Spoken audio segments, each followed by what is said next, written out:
मधुरं मधुरं स्वरूपं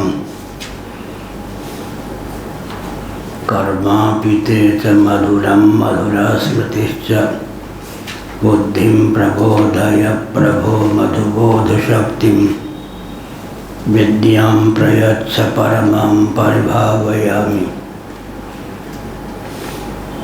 कोमलं कूजयन् वेणुं श्यामलोऽयं कुमारकः वेदवेद्यं परं ब्रह्म भासतां हृदये मम। कूजन्तं राम रामेति मधुरं मधुराक्षरम् आरुह्य कविताशाखां वन्दे वाल्मीकिकोकिलम्। निगमकल्पतरोर्गलितं फलं शुकमुखादमृतद्रवसंयुतं पिबत भागवतं रसमालयं मुहुरहो रसिका भुवि भावुकाः।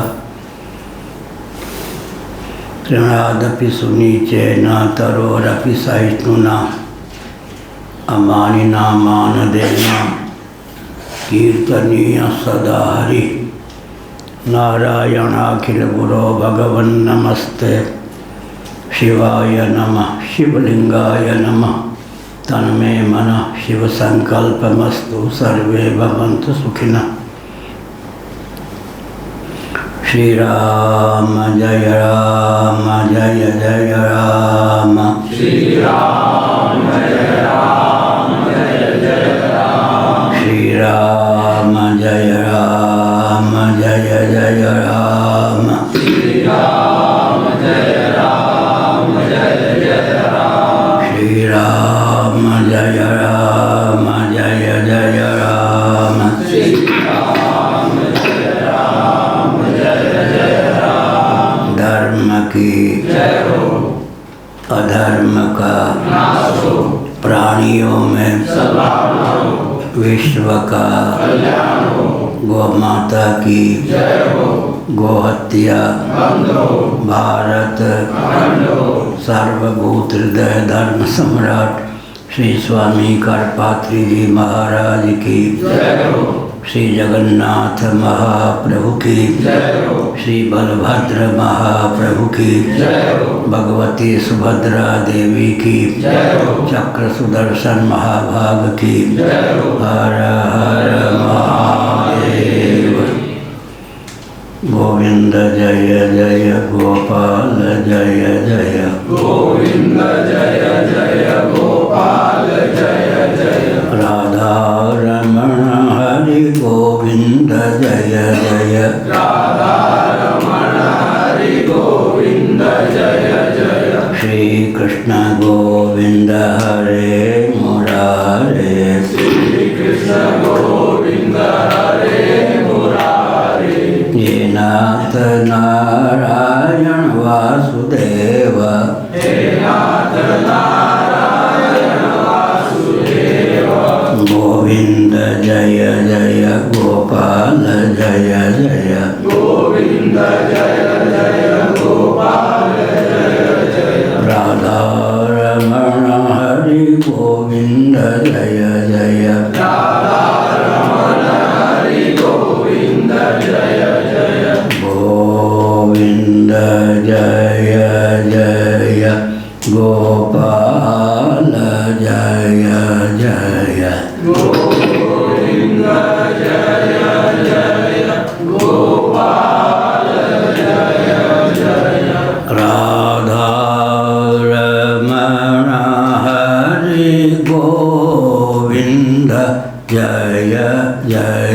राधा रमण हरि गोविंद जय जय।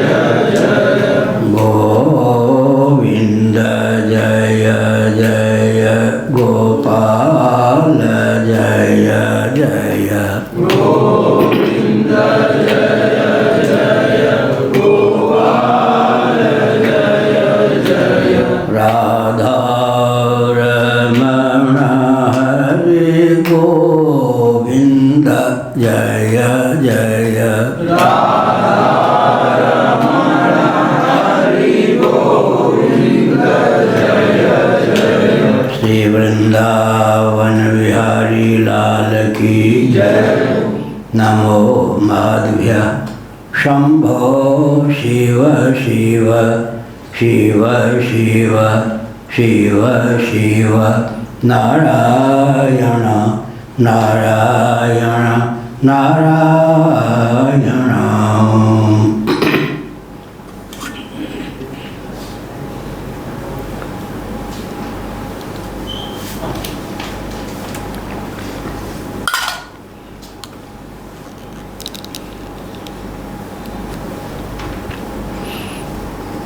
श्रीमद्भागवत सप्तम स्कंध अध्याय 15 श्लोक 27, 28, 29, 30 26वां हो रहा था, हो गया।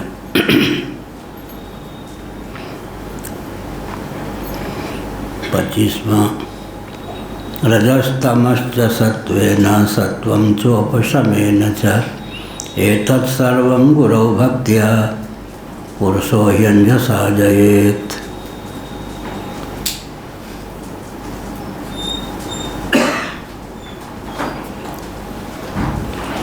यस्य साक्षात् भगवति ज्ञानदीपप्रदे गुरौ मर्त्या सद्धि श्रुतं तस्य सर्वं कुञ्जरशौचवत्। एष वै भगवान् साक्षात् प्रधानपुरुषेश्वरः योगैश्वर्यैर्विमृग्याङ्घ्रिर्लोकोऽयं मन्यते नरं। षड्वर्गसंयमैकान्तः सर्वानियमनोदना तदन्ता यदि नो योगा नावहेयुः समावः। नारायण।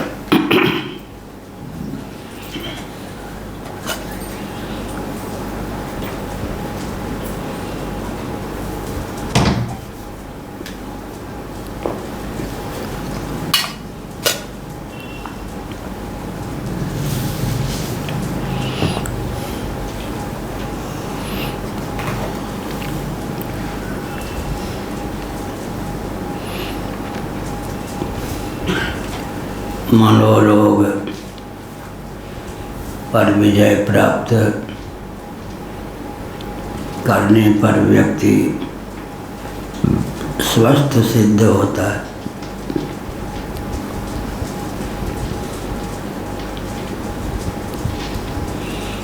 अविद्याग्रस्त कारण शरीर है, आदिग्रस्त सूक्ष्म शरीर है, व्याधिग्रस्त स्थूल शरीर है। अविद्या, आदि और व्याधि तीनों से विनिर्मुक्त व्यक्ति ही स्वस्थ है। भगवद गीता में स्वस्थ समलोष्टास्म कांचन इन शब्दों का प्रयोग किया गया है। नीचे से विचार करें तो व्याधि, आदि और अविद्या। योग वासिष्ठ के अनुसार व्याधि के मूल में आदि, आदि के मूल में अविद्या सिद्ध है आरोह क्रम से।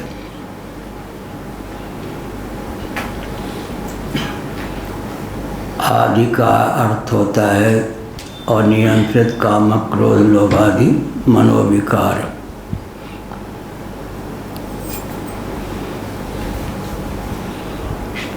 वात, पित्त, कफ तीनों में वैषम्य से व्याधि की प्राप्ति होती है, आदि भौतिक ताप की प्राप्ति होती है, व्यक्ति रोगग्रस्त होता है, ज्वराक्रांत होता है।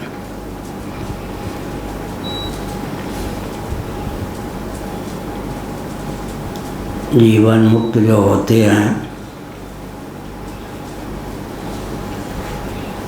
अविद्या और आदि से विनिर्मुक्त होते हैं, उनका कारण शरीर अविद्याग्रस्त नहीं होता,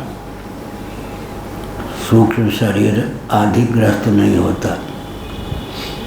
प्रारब्ध योग से स्थूल शरीर कभी कभी व्याधिग्रस्त हो भी जाता है तो उनका मनोबल इतना उद्दीप्त रहता है कि वे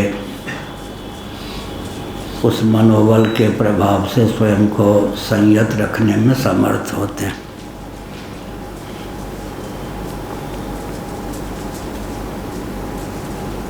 संकल्पों का व्यक्ति परित्याग कर दे, निसंकल्प हो जाए तो काम पर विजय प्राप्त कर लेता है। कामनाओं पर विजय प्राप्त कर लेने पर क्रोध के वशीभूत नहीं होता, क्रोध पर विजय प्राप्त कर लेता है।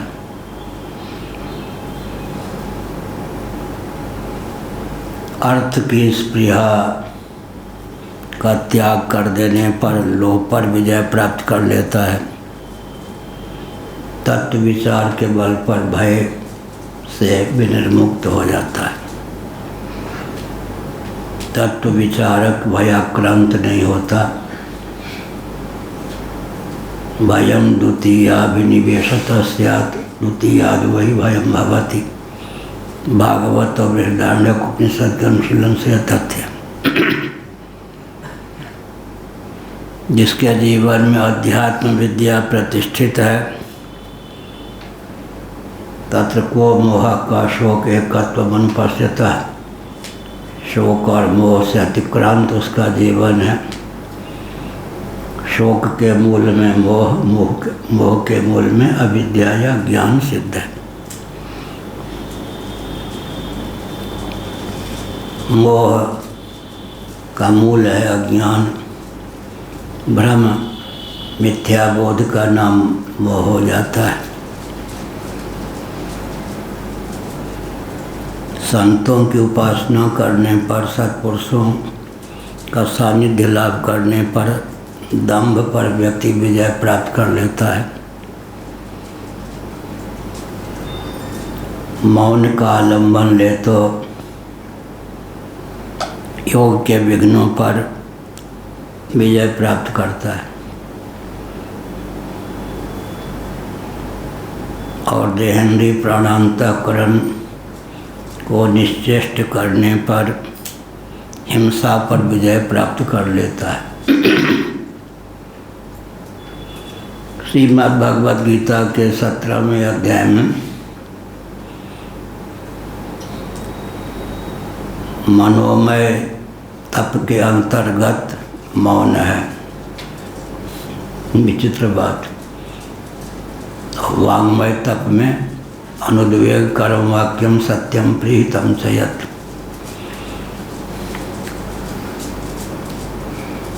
वाणी का विन्यास न करना मौन है, यह तो प्रसिद्ध अर्थ है ही। लेकिन गीता में विचित्र ढंग से भगवान ने तथ्य को उद्भाषित किया है। मानस तप के अंतर्गत मौन को सन्निहित माना है। एक कानपुर के ब्रह्मचारी थे, पूज्यपाद स्वामी ब्रह्मानंद महाराज जो शिष्य रहे ब्रह्मानंद सरस्वती जी भाग के। श्रावण भाद्र महीने में कभी 2 महीने कभी 1 महीने वे काशी आ जाते। हम लोग पूज्य गुरुदेव धर्म सम्राट करपाती महाराज से पढ़ते, वे आ जाते थे। 22 घंटे वो मौन रहते थे, 2 घंटे बोलते थे। हम लोग कहते थे अब मौनी ब्रह्मचारी जी बोल रहे हैं, छत न उड़ जाए। सब कमरे में छिप जाते, किस पे बजट पड़े कह नहीं सकते। अब ये क्या हुआ, 22 घंटे मौन रहने वाला 2 घंटे में इतना उपद्रव कर देता था वाणी के द्वारा। हम लोग कहते मौनी बाबा का मौन टूटने वाला है, छत न कहीं उड़ जाए। इसलिए हर जगह विवेक चाहिए। मौन को भगवान ने मानस तप के अंतर्गत रखा है। बोलना बहुत कठिन है, 24 घंटे तो कोई बोलता नहीं है।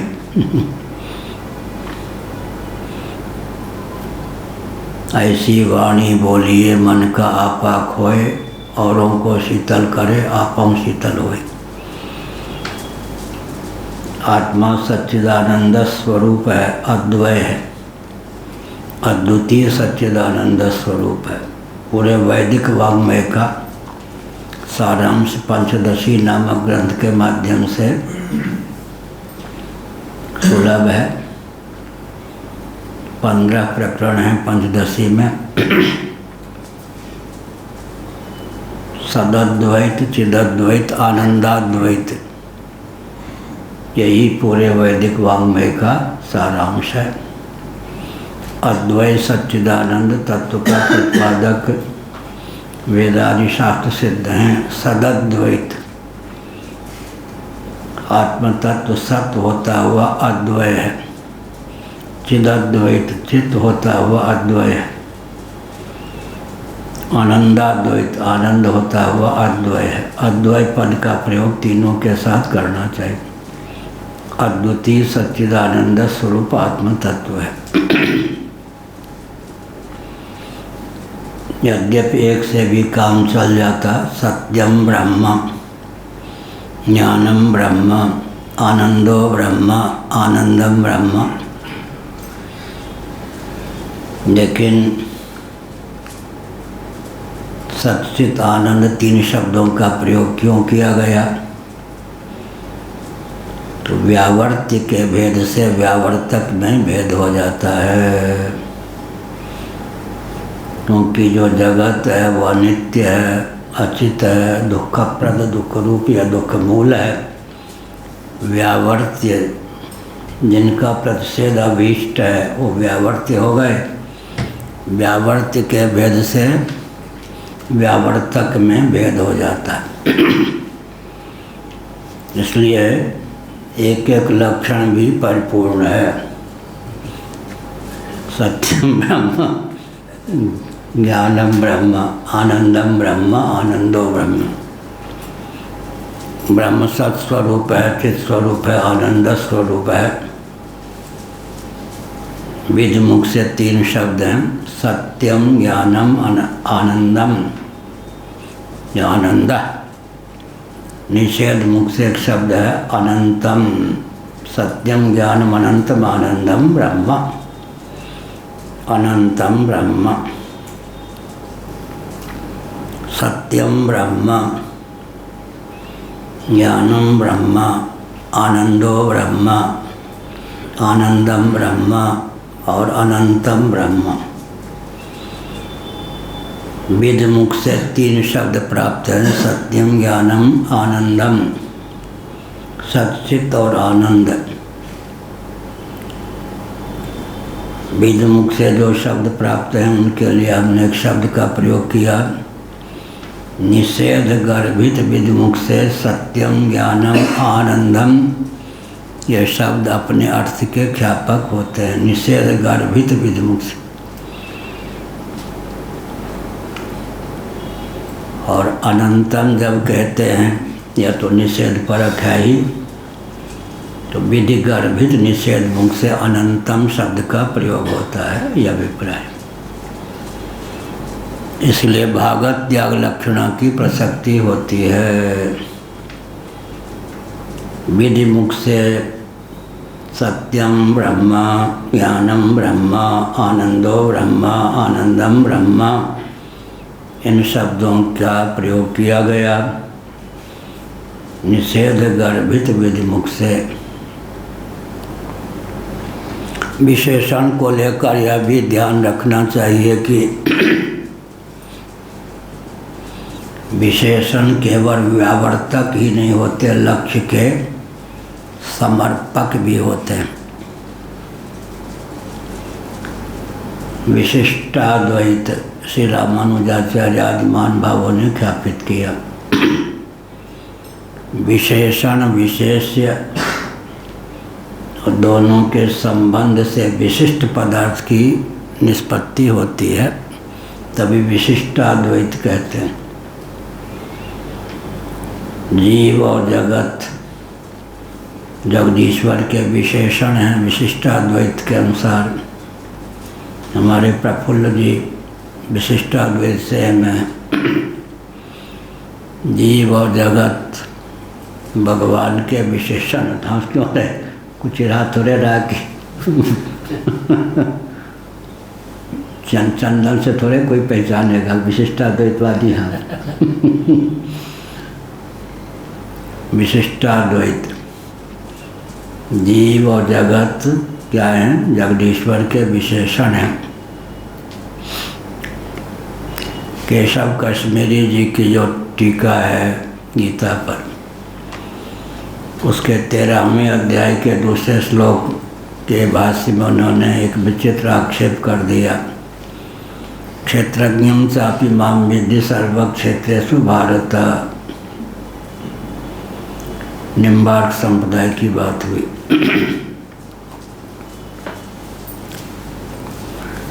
जीव और जगत जब विशेषण हैं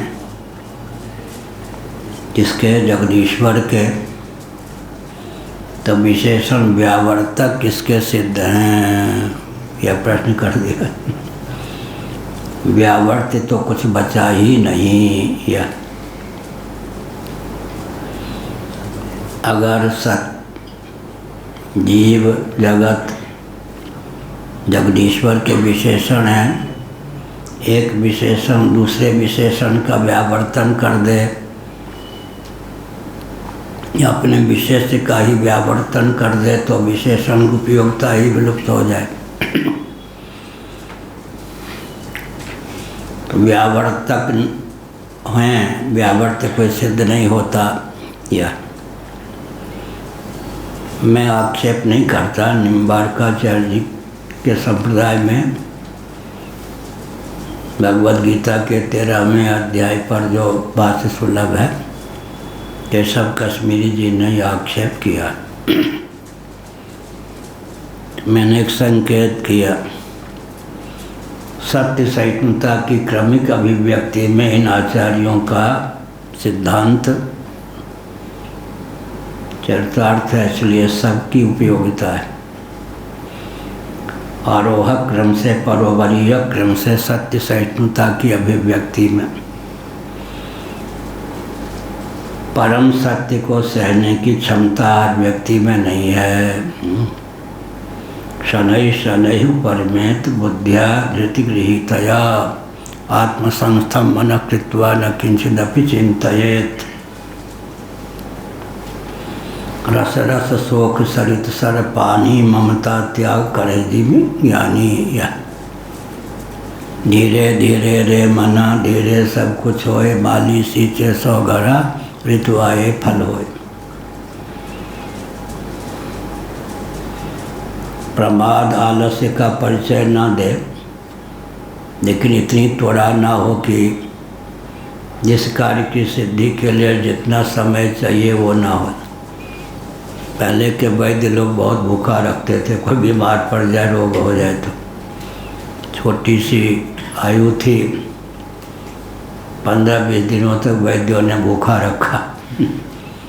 उसके बाद कहा इस बच्चे को पथ्य दिया जा सकता है। घनघोर वर्षा हो रही थी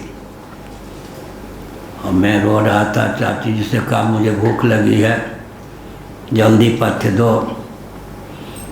चाची जी ने बहुत बढ़िया कहा। मैं प्रतीक्षा में थी कि कब पथ्य देने की बात आएगी, भोजन देने की बात आएगी। आज वैद्य ने कहा है तुम्हें त्वरा है, तुम जल्दी भोजन करना चाहते हो, मैं भी चाहती हूँ जल्दी पथ्य बन जाए, लेकिन अग्नि को भी इस तथ्य का पता हो तब तो। इसलिए जितना समय उचित है उतना समय तो धैर्य धारण करो। छोटी आयु रही होगी, 5 साल की रही होगी मान लो, तो बात अभी भी याद है। क्या मुझे भी त्वरा है, तुम्हें भी त्वरा है। त्वरा माने शीघ्रता। हमू चाहे छी झटपट आके पथ्य मिल जाए, हमू चाहे छी का नहीं छी तैयो धैर्य तक धारण करनी पड़त। हमें भी त्वरा है, तुम्हें भी त्वरा है, लेकिन तुम्हारी त्वरा अग्नि को व्यापे तब तो। इसलिए उतनी देर बच्चे धैर्य धारण करो जितनी देर में पथ्य तैयार हो जाए। बात बचपन की है लेकिन बहुत ऊंची है। इसलिए जिस कार्य की सिद्धि के लिए जितना समय चाहिए उतना तो अपेक्षित है ही, उतना तो देना ही चाहिए। आजकल उतना धैर्य नहीं है। शास्त्र संपुटित अभ्रक इत्यादि कहाँ मिलते हैं। झटपट मशीन के माध्यम से वो तैयार कर देते दवा। पहले कंडे आदि के माध्यम से जो दवाएं बनती थीं उनमें जो विशेषता होती थी वो नहीं। गाय के गोबर के कंडे से जो भोजन बनता था या लकड़ी के माध्यम से जो भोजन बनता था, देसी खाद के माध्यम से जो अन्न का उत्पादन होता था, देसी बीज के माध्यम से जो अन्न प्राप्त होते थे और हल जोतने पर जो अन्न उत्पन्न होते थे, वो सब आजकल गए। महायांत्रिक युग में जो न हो जाए वही कम है। क्या महायंत्रों का जब प्रचुर आविष्कार और प्रयोग होता है तब स्थावर जंगम प्रजातियों की उपयोगिता विलुप्त होती जाती है। जिसकी उपयोगिता विलुप्त होती है उसकी प्रजाति का विलोप होता जाता है। और राजस्थान जाइए, 100 किलोमीटर की यात्रा कीजिए, 100 ऊँट का क्या 2 ऊँट का दर्शन हो जाए, यही बहुत कठिन। ट्रैक्टर आदि ने क्या किया, ट्रक आदि ने उपयोगिता ख़त्म कर दी ऊँट की। ऊँट मार के खा गए लोग ऊँट को जीवित, ऊँट की प्रजाति विलुप्त हो गई। जिसकी उपयोगिता हम शांत कर देते हैं महायंत्रों का प्रयोग करके, उसकी प्रजाति का ही विलोप हो जाता है। इस महायांत्रिक युग में स्थावर जंगम प्राणियों की प्रजातियों का विलोप द्रुत गति से हो रहा है। और जो ऊर्जा के स्रोत हैं, पृथ्वी, पानी, प्रकाश, पवन, ये चारों इतने विकृत और विक्षिप्त हो गए हैं कि चंद्रमा की सतह भी कई मीटर धंस गई है। इस प्रकार से जो न हो जाए वही कम है। तो सार क्या निकल सुन लेते हैं, देख रहे थे। हाँ ठीक है बात। क्या अर्थ हुआ? इस त्वरा के कारण महायंत्रों ने क्या किया, स्थावर जंगम प्राणियों की प्रजातियों का उपयोग तिरोहित कर दिया। तो द्रुत गति से स्थावर जंगम प्राणियों की प्रजातियां विलुप्त हो रही हैं। यह कहा कृपा के द्वारा भौतिक दुख का अपनोदन संभव है। भूतजमाने प्राणियों के द्वारा प्राप्त जो दुख है उसका अपनोदन कृपा के द्वारा। प्रेम, मैत्री, कृपा, उपेक्षा का ठीक ठीक उपयोग करने वाला उच्च कोटि का साधक है, मध्यम कोटि का भक्त है। ईश्वर के प्रति प्रेम हो, भगवान के प्रति प्रेम, प्रेम के विषय भगवान हो, भगवत भक्त मैत्री के विषय हों, और जो अपने से साधन आदि की जानकारी में न्यून है उनके प्रति कृपा हो, और दुष्टों से भिड़ने की अपेक्षा उनकी उपेक्षा हो जाए। हर जगह दंडाधिकारी बनने पर दंडे ही खाने पड़ते हैं। कृपया भूतजम दुखम, कृपा हमारे अंदर की जो भावना होती है, निष्ठा होती है, वो बाहर भी प्रतिफलित होती है। रात्रि में जुगनू में, खद्योत में जितनी क्षमता है उतना प्रकाश खद्योत विकीर्ण करता है। चंद्रमा में जितनी क्षमता है उतना प्रकाश चंद्रमा के द्वारा प्राप्त है मर्त्य लोक तक पहुँचने में। कोई भी व्यक्ति है अपनी विद्यमानता मात्र से अपने अंतर्निहित वैभव को विकीर्ण किए बिना नहीं रहता। इसलिए सर्वभूत रहता है। दैवी संपत्ति संपन्न हमारा जीवन होगा तो हमारा काम तो बनेगा ही, उसका प्रभाव चतुर्दिक होगा या 10 दिशाओं में होगा। या एक अहिंसा की प्रतिष्ठा के बल पर अपना तो कल्याण करता ही है, जिस क्षेत्र में विद्यमान रहता है चतुर्दिक या 10 दिक, उस क्षेत्र को भी क्या करता है, उसे प्रभावित करता है। सत्य, अस्तेय, ब्रह्मचर्य, परिग्रह, इस प्रकार से जीवन तो दैवी संपत्ति अपनाने पर दिव्य होता ही है, उसका प्रतिफलन 10 दिशाओं में या चतुर्दिक हुए बिना नहीं रहता।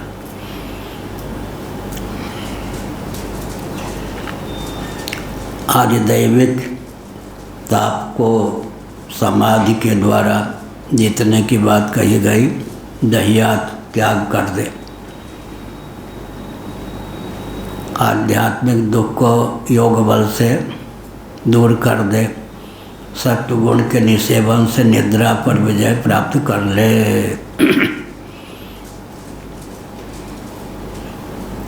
कल हो गया था। रजस्तमस्त सत्वेन सत्वं चोपशमेन च एतत् सर्वं गुरु भक्त्या पुरुषो यंजसा जयत। नारद जी का उपदेश है धर्मराज युधिष्ठिर के प्रति। तमोगुण पर विजय प्राप्त करने के लिए रजोगुण तमोगुण दोनों पर विजय प्राप्त करने के लिए सत्वगुण का सेवन आवश्यक है। सत्वगुण भी अगर मलिन है तो निबंधक है। उपशम के द्वारा सत्वगुण के प्रति भी आसक्ति ना हो तो सत्वगुण पर विजय प्राप्त करता है व्यक्ति उपरति के द्वारा। जिससे हम उपरत हो जाते हैं, उससे अतिक्रांत हो जाते हैं, उस पर विजयी हो जाते हैं। जिसमें अनुरक्त होते हैं उसके अधीन हो जाते हैं।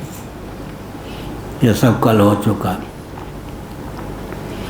एतत् सर्वं गुरु भक्त्या पुरुषो यंजसा जयत। ये सब दैवी संपत्ति सूत्र रूप में जिनका वर्णन किया गया, गुरुदेव की भक्ति से इन सब दिव्य संपदाओं की प्राप्ति हो जाती है। अर्थापत्ति प्रमाण की बात कल कही गई। गुरु के लक्षण भी हो गए, कैसे गुरु की सेवा से ये सब गुण आ जाएंगे। इन गुणों से संलग्नित जिन गुरुओं का जीवन है उनकी सेवा से इस प्रकार के गुण आ जाएंगे। यहाँ गुणों का भी संचार होता है। गुणों का संचार होता है यार।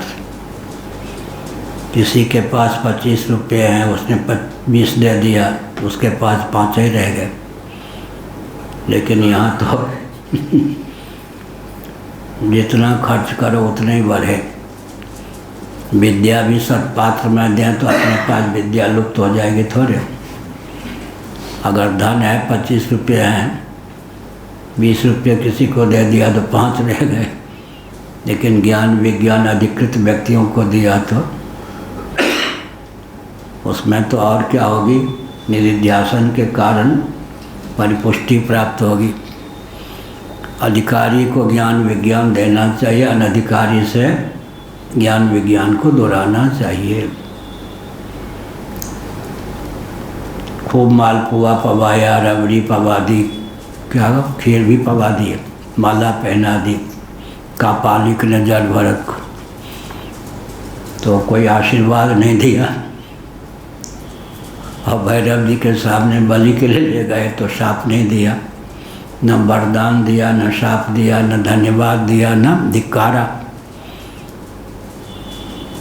लेकिन देवी नहीं, उनकी रक्षा कर दी, अपने भक्त का पालिक को काट लिया। अपनी निष्ठा के बल पर ही तत्व सर्वत्र सुरक्षित रहता है। मैं पैदल आ रहा था, संसद तर की बात हो सकती है।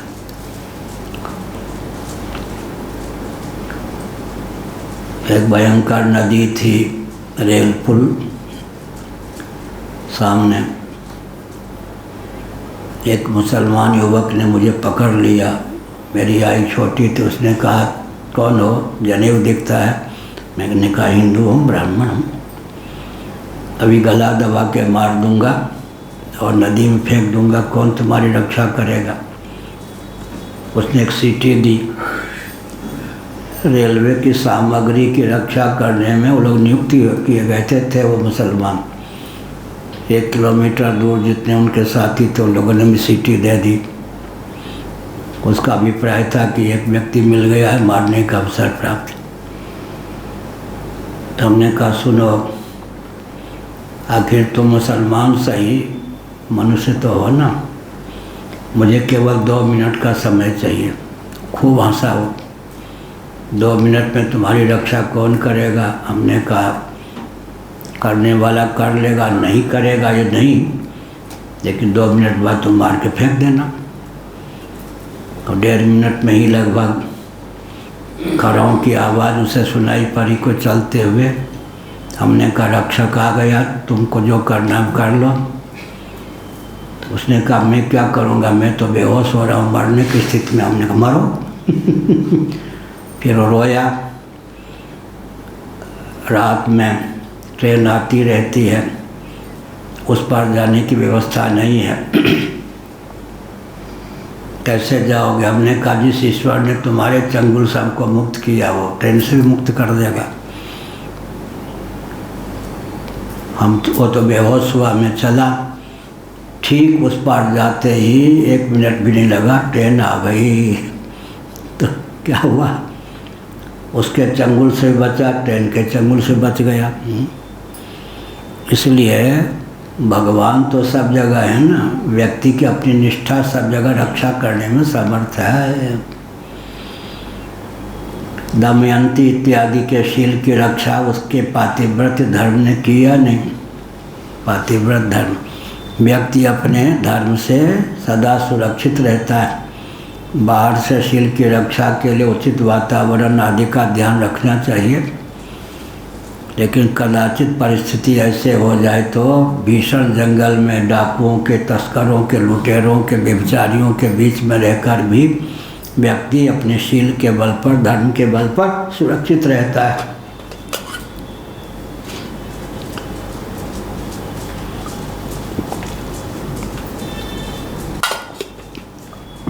कहीं भी जाएंगे भगवान तो वहाँ भी होंगे या नहीं।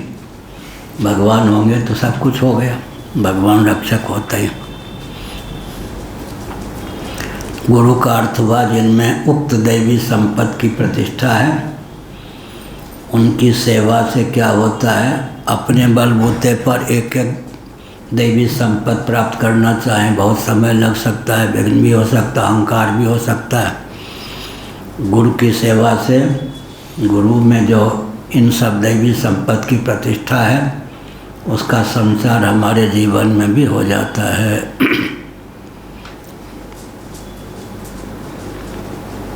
पूज्य गुरुदेव धर्म सम्राट करपाती जी महाभाग का शरीर अस्वस्थ था, पढ़ाने योग्य नहीं रह गया था।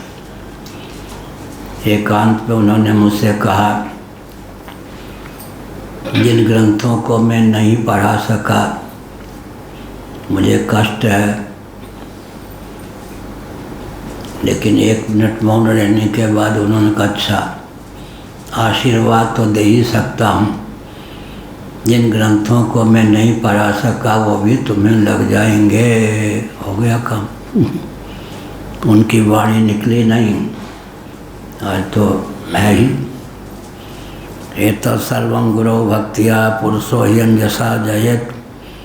व्यक्ति सुगमता पूर्वक इन गुणगणों को अपने जीवन में संलग्नित कर लेता है और विघ्न डालने वाले जो गुणगण तमोगुण रजोगुण की प्रगल्भता से आश्रित संपत्ति का तांडव नृत्य होता है, उन पर विजय प्राप्त कर लेता है। यहाँ तक हो गया था। यस्य साक्षात् भगवती ज्ञान दीपक प्रदे गुरौ मर्त्या सद्धि श्रुतम तस्य सर्वं कुंजर शौचवत्। कुंजर शौचवत, कल यह भी हो गया था। कुंजर शौचवत, हाथी क्या कई दिन से यही हो रहा है। अच्छी बात है। हाथी के द्वारा, हाथी जो स्नान करता है उसके सदृश आगे आएगा नया भी। हाथी स्नान कर लेता है, जलाशय के बाहर आते ही सूंड के द्वारा फिर धूलि प्रक्षेप कर लेता है। ज्ञान दीप को प्रदान करने वाले जो साक्षात भगवत स्वरूप गुरु हैं, उनमें अगर मर्त्य बुद्धि हो जाए, दुर्बुद्धि के कारण मनुष्य समझने लगे, तब शास्त्र श्रवण हाथी के स्नान के समान व्यर्थ हो जाते हैं। आचार्यम माम विजानीयात, भागवत का 11वां स्कंद भगवान श्री कृष्ण का वचन है। आचार्य मुझे समझे, आचार्य के रूप में भगवान ही है। अब चलो भाई, ये सब वही भगवान साक्षात, यहाँ से तो आनंद आया। ये सब वही भगवान साक्षात प्रधान पुरुषेश्वर योगैश्वर्य विज्ञांग लोको यम मन्यते नरम। ये सब वही भगवान साक्षात वरियम प्रधान पुरुषेश्वर योगैश्वर्य विज्ञांग लोको यम मन्यते नरम। योगेश्वरय ब्रह्मज्ञांघ्रि, जिनके चरण कमल पद का अनुसंधान योगेश्वर भी करते हैं।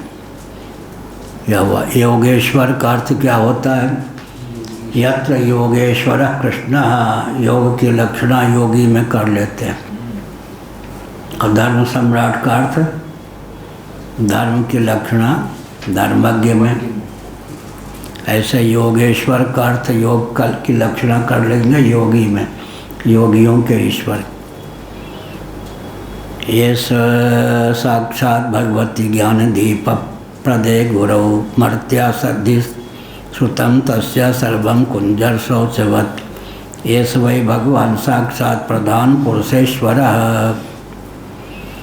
योगैश्वरय, योगेश्वर योग के ईश्वर या योगियों के भी अधिपति ईश्वर के द्वारा जिनके चरण कमल का अनुसंधान किया जाता है।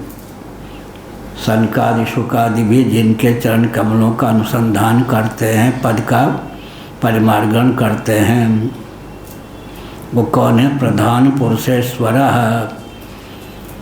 प्रधान और पुरुष के भी ईश्वर हैं। प्रधान का अर्थ है अव्यक्त प्रकृति माया।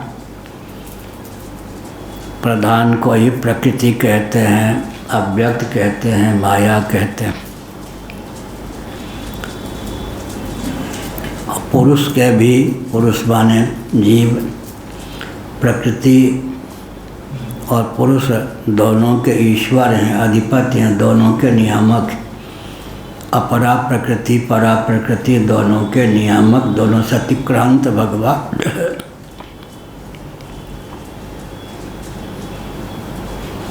वो भगवान ही गुरुदेव के रूप में प्रकट हैं।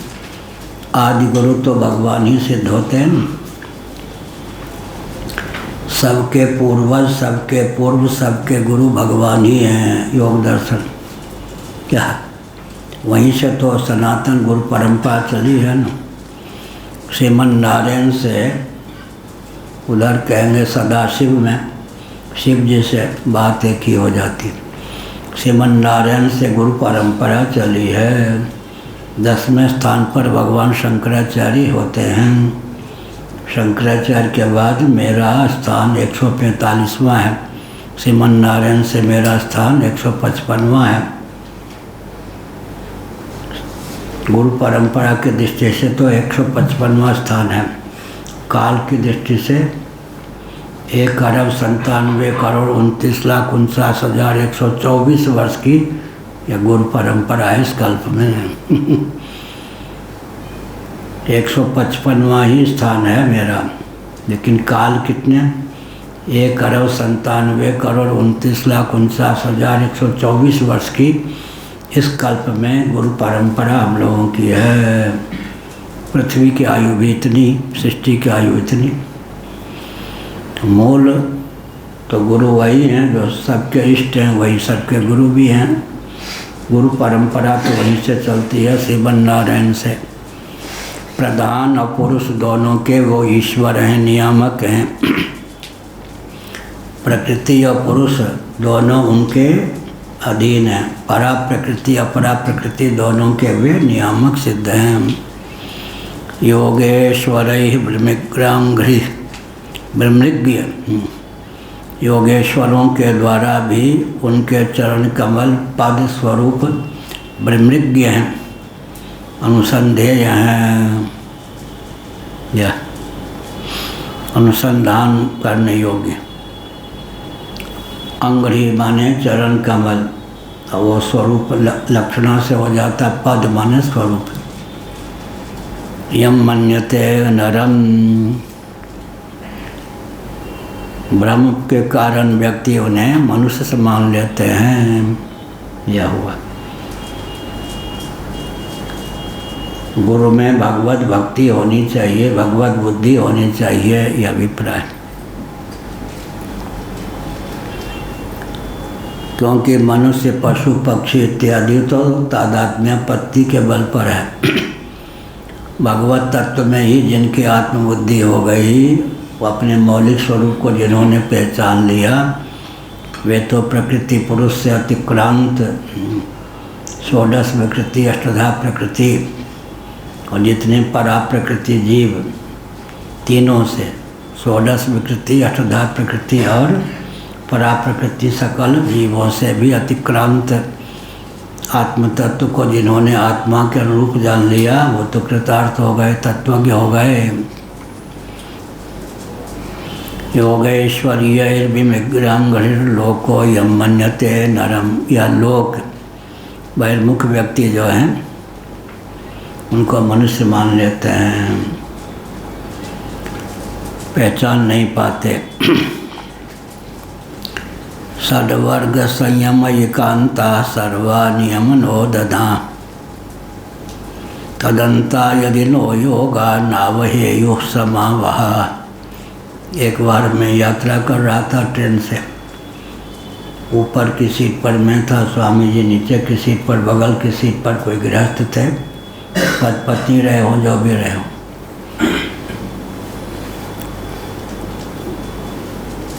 जहाँ उतरना था स्टेशन आ गया, 100-150 व्यक्ति आए होंगे लेने। उतरा, शंकराचार्य की जय, शंकराचार्य की जय। अब वो दोनों कहाँ से शंकराचार्य आएंगे, कहाँ से आए हैं, दर्शन करने के लिए दौड़े। उनके मुंह से निकल गए, हाय 12 घंटे साथ रहे, हाथ भी नहीं जोड़ा। हमने काम क्या करें, मन में मुस्कुरा के कहा, हम पहचान नहीं पाए कि शंकराचार्य यही हैं। यहाँ तो सैकड़ों व्यक्ति लेने आए हैं, मारे गए। उनकी पत्नी ने कहा मारी गई, 12 घंटे साथ रहे, हाथ भी नहीं जोड़ा। यही है। लोको यम मन्यते नरम, लोग जिसको नर मानते हैं, मनुष्य मानते हैं, वो षड्वर्ग संयम एकांता सर्वा नियम नोदना, तदंता यदि नो योगा नावहेयु श्रमा वहा। बहुत बढ़िया। 28वां श्लोक।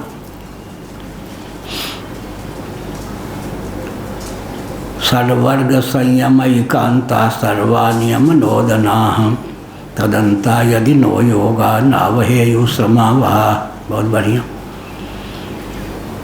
षड्वर्ग, षड्रिपु जिसको कहते 6, काम क्रोध लोभ मोह मत्सर, ये 6 शत्रु हैं। शास्त्रों में जितने नियम हैं, आदेश हैं, उनका तात्पर्य क्या है? सर्वे मनोनिग्रह लक्षणांताः।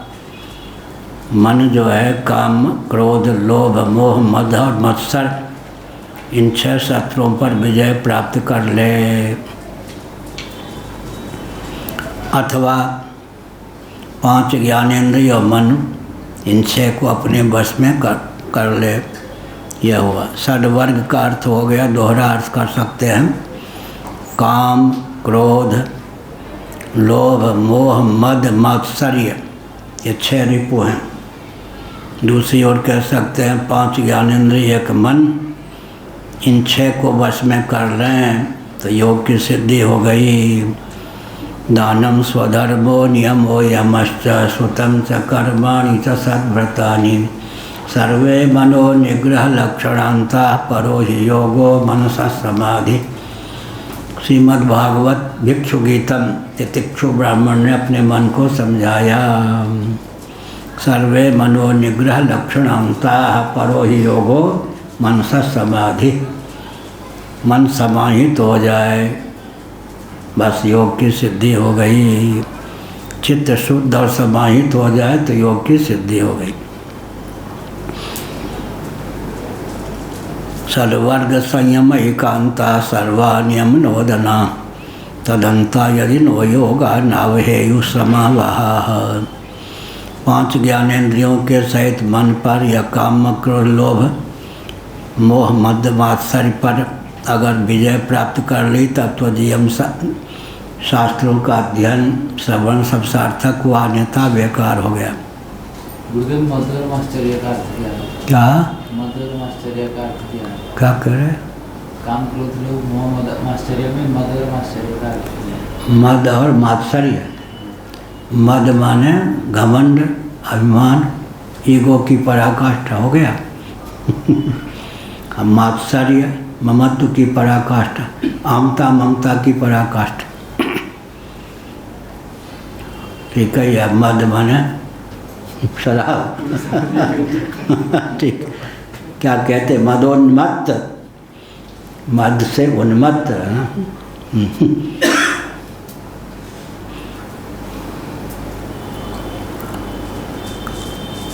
अनात्म वस्तुओं के अनुरूप आत्ममान्यता का नाम मद हो गया। उसमें चकनाचूर, कौन न्योस्ति सदृशो मया, या मेरे समान कौन है, मैं इतना धनवान हूँ, जनवान हूँ, कुलीन हूँ, यह सब अभिमान पा लिया कि ये सब दिव्य संपदाएं भी मारक हो जाती हैं, तारक नहीं। यह सब हैं। ऐसा होने पर भी भगवत कृपा से 5 ज्ञानेंद्रियाँ प्राप्त हैं, अंतःकरण प्राप्त है, उपोद्बलक प्राण प्राप्त है, अभिव्यंजक संस्थान स्थूल शरीर है। स्थूल शरीर की विशेषता क्या है? इसके बाह्य भाग में 5 कर्मेंद्रियों को, 5 ज्ञानेंद्रियों को व्यक्त करने के संस्थान हैं। अभ्यंतर भाग में अंतःकरण और प्राणों को व्यक्त करने के संस्थान हैं। हम मनुष्यों का स्थूल शरीर समग्र लिंग सूक्ष्म अतिवाहिक शरीर का अभिव्यंजक संस्थान है। इसमें घटपट, स्त्री पुत्र के ही श्रवण की नहीं, भगवत तत्व के श्रवण की भी क्षमता प्राप्त है। भगवत तत्व के मनन की भी क्षमता प्राप्त है, भगवत तत्व के ध्यान की क्षमता भी प्राप्त है। केवल लोक के श्रवण मनन निधिध्यासन में ही अपनी प्रज्ञा शक्ति, प्राण शक्ति का जो उपयोग और विनियोग करते हैं उनका जीवन व्यर्थ है। भगवत तत्व के श्रवण मनन निधिध्यासन में जीवन की शक्ति का, चेतना शक्ति का उपयोग होना चाहिए। श्रोतव्य, मंतव्य, निधिध्यासितव्य, द्रष्टव्य, यह हुआ।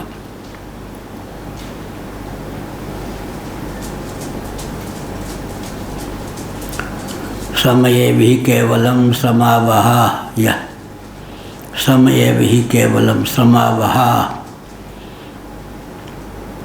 अगर यह शब्दान स्वधर्म इत्यादि हैं, इनके द्वारा भगवान का ध्यान न हुआ, चिंतन नहीं हुआ तो सब व्यर्थ ही है। सम ही समझना चाहिए, यह हुआ।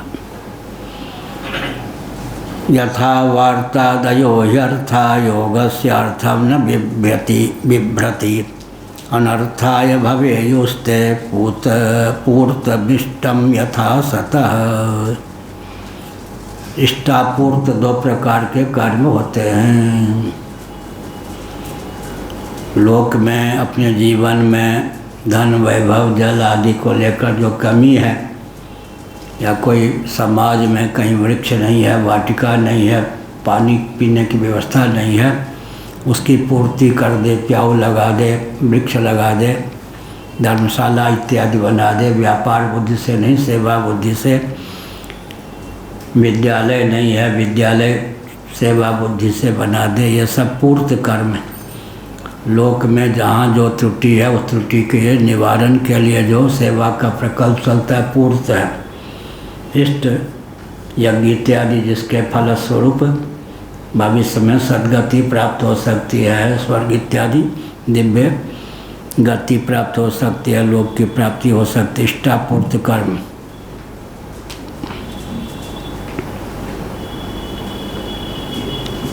खेती आदि व्यापार इत्यादि पूर्त कर्म है। अगर पूर्त कर भी लिया तो उससे अगर समझें कि मुक्ति मिल जाएगी, ऐसा न करें।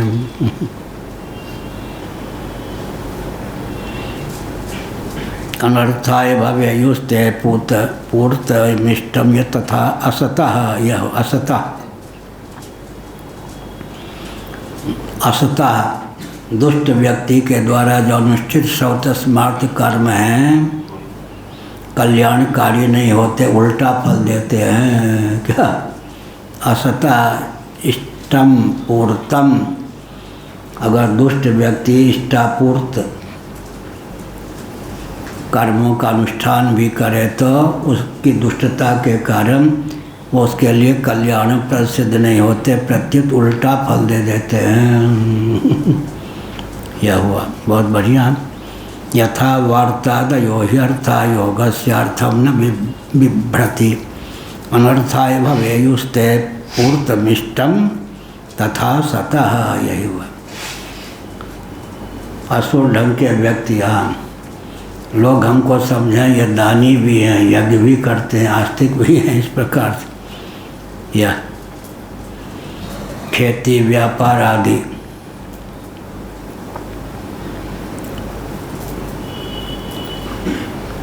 ये भी कर्म है पूर्त। यज्ञ आदि जो है इष्ट कर्म, ये भी भगवत प्राप्ति या मुक्ति में हेतु नहीं हो सकते। वैसे ही उससे क्या होगा? एक से स्वर्ग होगा, एक से लोक में वैभव की प्राप्ति होगी, ख्याति होगी। दुष्ट पुरुष के श्रौतस्मात् कर्म भी कल्याणकारी नहीं होते। बहुत बढ़िया। असता दुष्ट व्यक्ति अगर प्याऊ इत्यादि बनवा दे और इष्ट कर्म का संपादन भी कर ले, यज्ञ इत्यादि भी कर ले ख्याति आदि की प्राप्ति के लिए, ये नहीं तो दम्भ पूर्वक जो इष्टापूर्त कर्म का संपादन भी होता है केवल ख्याति के लिए, अनर्थाय भवेयुः, अर्थ प्रयोजन की सिद्धि में उनका उपयोग और विनियोग नहीं होता, बल्कि उल्टा विपरीत फल ही प्राप्त होता है। हा दैव में कहा बिगाड़ा उपजा। ऐसे ही बहुत बढ़िया। अनर्थाय भवेयुस्ते पूर्तमिष्टम यत् तथा सतः। असत पुरुष अर्थात जो दुष्ट व्यक्ति होते हैं, असज्जन होते हैं, चाहे श्रौत कर्म करें चाहे स्मार्त कर्म करें, इष्टापूर्त उनके द्वारा जो भी कर्म किए जाते हैं उनके कल्याण में हेतु नहीं होते, प्रयुक्त और विनियुक्त नहीं होते, बल्कि विपरीत फल ही उनको दे देते हैं। इसलिए सत्संग के द्वारा, गुरु भक्ति के द्वारा पहले दुष्टता का उपनोदन करना चाहिए। बाहरी ख्याति प्राप्ति के लिए इष्टापूर्त कर्म की अपेक्षा सत्संग करना चाहिए, जिसके प्रभाव से सत्वगुण का समुद्रेक हो, फिर जाकर व्यक्ति के कल्याण का मार्ग प्रशस्त हो। नहीं तो धर्मशाला भी बना लें, प्याऊ भी कर दें, अच्छा है, लेकिन एक व्यक्ति गंगा के तट पर चपलता का परिचय दे रहा था, शराब के बोतल यूँ पी रहा था, अटखेलियाँ खेल रहा था एक स्त्री के साथ। गंगा तट पर विचरण करने वाले व्यक्ति निगारे राम, गंगा के तट पर भी प्रकार का दुराचार, इसके जीवन को धिक्कार है। आँख मूंद के चले गए आगे। इतने में कोई व्यक्ति गंगा स्नान के लिए आया, वो डूब रहा था। उसने क्या क्या बोतल फेंकी, स्त्री तो कहा हट, उस व्यक्ति को बचाने के लिए कूद पड़ा, प्रयास कर रहा था। वो लोग लौट के आ रहे थे। उसने कहा उस समय तो मैं धिक्कारने योग्य था, इस समय तो मैं धिक्कारने योग्य नहीं हूँ। इस व्यक्ति को डूबने से बचाने का प्रयास कर रहा हूँ, इस समय तो कम से कम सहयोगी बन जाओ। क्या कभी कभी दुष्ट के द्वारा भी बहुत अच्छा काम हो जाता है, लेकिन केवल ख्याति आदि के लिए चाहे इष्ट कर्म करे या पूर्त कर्म करे, लौकिक उत्कर्ष के लिए कोई काम करे या यज्ञ इत्यादि क्यों न करे, वो सब उल्टे फल दे देते हैं। क्योंकि अंदर जो दुष्टता है वो बाहर के सज्जनता के द्योतक क्रियाओं पर पानी फेरे बिना नहीं रहती। हर हर महादेव। पार्वती बताइए हर हर